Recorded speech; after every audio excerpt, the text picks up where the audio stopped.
Hello යාළුවනේ මම ඔයාලට අද අලුත්ම දෙයක් පෙන්වන්න යන්නේ මේ බලන්න මේ බස් එක CTB අංගුරන්ගිද ඩිපෝට අයත් CTB බස් එකක් මේ බස් එක එන්නේ හයිපොරස් සිට අංගුරන්ගිද දක්වා ඒකෙත් එක ගමන් වාරය ඉන්නේ අනිත් ගමන් වාරය හයිපොරස් පදිය පැලැල්ල. ඉතින් මේ බස් එක මම ඔයාලට පෙන්වන්නේ මේ බස් එකේ රියදුරු මහත්මයා හා කොන්දොස්තර මහත්මයා පුදුම කට්ටක් කාලා මේ බස් එක මේ මාර්ගයේ අරන් ඉන්නේ. ඔය බලන්න දැන් බස් එක මෙතෙන්ට ආවා. මේ බස් එක ආවා දැන් මෙතන මේ බස් එකට නගින්න බෑ සෙනග. දැන් මමත් මේ බස් එකේ තමයි ඔය ගොඩමුණ බස් එකට ගොඩමුණ ඔය කොන්දොස්තර මහත්මයා.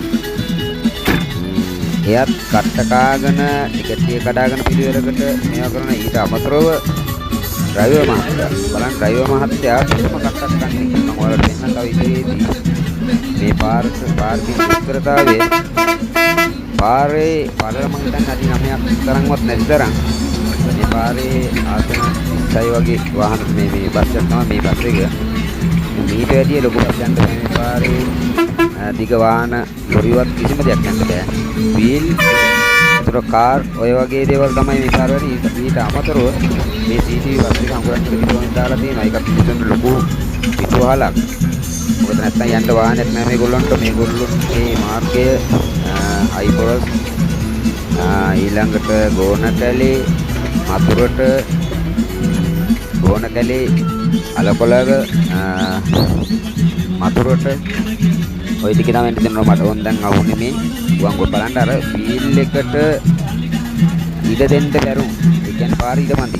ඉඩ දෙන්න බෑ. මොකද ඒ තරම් මේ බස් එකේ ගාන තමයි පාර තියෙන්නේ. ඉතින් මේ ඩ්‍රයිවර් මහත්තයා පුදුම කට්ටක් කන්නේ මේ මිනිස්සු ටික නගරයට රැගෙන එන්නත් නගරෙන් ආපහු ගම්මාන බල රැගෙන යන්නත්. මම නම් කියන්නේ නැත්තම මේ රියදුරු දැසට දෙවියන් දෙන තේජයි.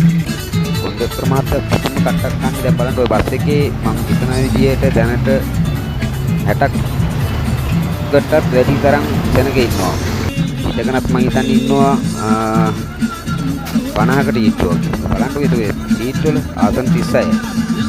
ඊදෙනෙක් ඉන්නද ඒ ජනගානයක් රැගෙන මෙම රියදුරු මහත්මයා මේ ඔය වංගුවත් ගන්න බෑ. ඔබ අමාරුවෙන් ගන්න බලන්න.